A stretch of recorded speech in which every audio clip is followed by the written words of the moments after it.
Hello বন্ধুরা, আজকের ভিডিওটা এখান থেকে শুরু করছি। ঠিক আছে, আজকে এখন বাজে 1টা, এখন আমরা বাগানে বসে আছি আর আমাদের টাইম করে আজকে জল আসেনি। তাই ভাইকে বলেছি কাকাদের কল আছে, স্যালো কল আছে, কাকাদের স্যালো কল থেকে জল ভরে আনবি। যা বালতি করে জল এনেছে, বোতল করে জল আনবে। ঠিক আছে, এরপরে গাছে জল দেবো। আর এই ভাগনা খালি অন্যায় করছে, অনেকদিন গাছে জল দেওয়া হয়নি, আজকে গাছে জল দেবো। ঠিক আছে,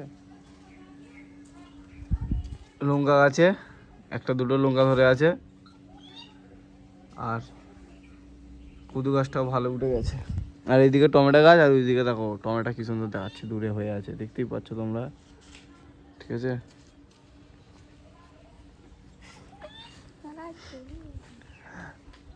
কিরে কি করতি রে তুই?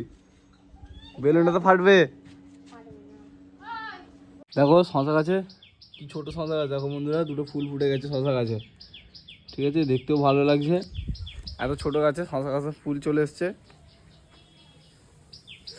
গাছটা মানে বেশি বড় হবে না, তাই ফল হবে ভালোই। আর এই গাছটার গোড়া পচে যাচ্ছে বলে বন্ধুরা শুয়ে পড়ছে এই গাছটা। আর এই গাছটা গোড়া পচে যাচ্ছিলো, মাটি সরিয়ে দিয়েছি বলে গাছটা এখন ঠিক আছে। আর এই গাছটা এখন গোড়া পচে যাচ্ছে বলে গাছটা এখন শুয়ে পড়েছে। ঠিক আছে, এখন বলেছিল যে শশা গাছ এখন হবে না, তাও আমি বসিয়েছিলাম আগে, জানতাম না বলে। তাও গাছে ফুল চলে এসছে, গাছটা যদি বেঁচে থাকে তো বন্ধুরা ফল হবে ভালোই। আর এইদিকে লঙ্কা গাছে তো ফুল এসেছিলো, আর লঙ্কা গাছে দেখো লঙ্কাও হয়েছে, দেখো তোমরা দেখতে পাচ্ছ কি জানি না, একটা লঙ্কা হয়ে আছে, আর সব ফুল এসছে। আর এই গাছগুলোই তো পোকা খাচ্ছিল, তাই ওষুধও দিয়েছিলাম। আর ওইদিকে সেই পুঁই শাকের চারা বসিয়েছিলাম, পুঁই শাকের চারাও বেরিয়েছে। এই দেখো পুঁই শাকের চারাও বেরিয়েছে, সব দেখতে পাচ্ছ দূরে দূরে। এদিকে সব পুঁই শাকের চারা বেরিয়েছে, আর এদিকে আলু গাছ ভালো বড় হয়ে গেছে। আর ভাই জল নিয়ে আসছে, বোতলে জল আছে, এখানে জল আছে। আর ঢ্যাঁড়স গাছে তো এই 3-4 দিন টাইম করলে জলই আসছে না, তাই জন্য কোনো গাছে জল দিতে পারিনি, ওই গাছে দিতে হয় না। আর আজকে আর্জেন্ট ঢ্যাঁড়স গাছে দিতে হবে, কারণ কি মাটি বসে যাচ্ছে।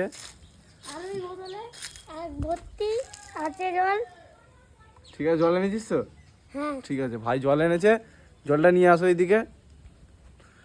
এই ঢ্যাঁড়স গাছে দেখো মাটিগুলো পুরো টাইট হয়ে যাচ্ছে, মাটি টাইট হয়ে গেলে হবে না, তাহলে ঢ্যাঁড়স গাছের চারা আর বের হবে না। তাই ভাই জল নিয়ে এসছে, ওরম করে দিলে হবে না বাবু।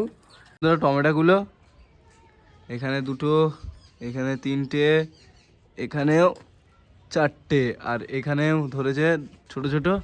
ঠিক আছে, ভাইকে বলেছি জল ভরতে, আর কিছুটা জল দেওয়া হয়েছে বোতল করে, আর কিছুটা জল দেওয়া হয়নি। ভাইকে বলেছি, দেখো ভাই ওইদিকে বোতলে জল ভরছে, বোতল করে সব জায়গায় জল ছড়িয়ে দিচ্ছি। ঠিক আছে, আর জল তো খুব কম, তাই ভালো করে সব জায়গায় দিতে হবে। ওইখানেই আজকে জল দেবো, আর অন্য জায়গায় জল দেবো না। তাহলে কাল যদি টাইম করে জল আসে তাহলে সব ওই দিকে দেবো, কারণ কি পুঁইশাক গাছেও জল দিতে হবে, পুঁইশাক গাছের গোড়াতেও জল নেই, রোদেতে শুকিয়ে যাচ্ছে। আর এবারে কি গাছ বসানো যায় দেখা যাক, এবারে তো শশা গাছ বসাবো, আর দেখা যাক এখন কি গাছ হয়, কাকাকে জিজ্ঞাসা করবো। কাকা বলছিল বরবটি গাছ হয়, বরবটি গাছও দেখি যদি পারি তো বসিয়ে দেবো।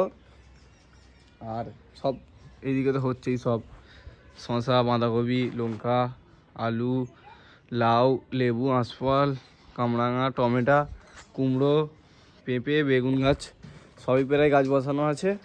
ঠিক আছে, আর দেখি কি ভালো ভালো গাছ লাগানো যায়, এখন যে গাছটা হবে সেটাই লাগাবো। ঠিক আছে, ভাই জল ভরছে।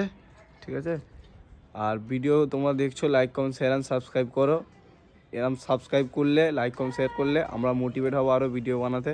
ঠিক আছে, তোমরা ভিডিও দেখো, like comment share and subscribe করো, ভিডিও আগে দেখতে থাকো। বন্ধুরা ফাইনালি আমাদের এখানে জল ছড়িয়ে দেওয়া হয়ে গেছে, আর এখন অনেকটাই বেলা হয়ে গেছে, 1টা বেজে পার হয়ে গেছে, তাই জন্য এই রোদের তাপে আর ভালো লাগছে না, ভিডিওটা আর আগে বাড়াচ্ছি না। ঠিক আছে, তোমরা ভিডিও দেখো, লাইক কমেন্ট সাবস্ক্রাইব করো। ঠিক আছে, আর ব্লগটা আজকে এখানেই শেষ করলাম, বাই।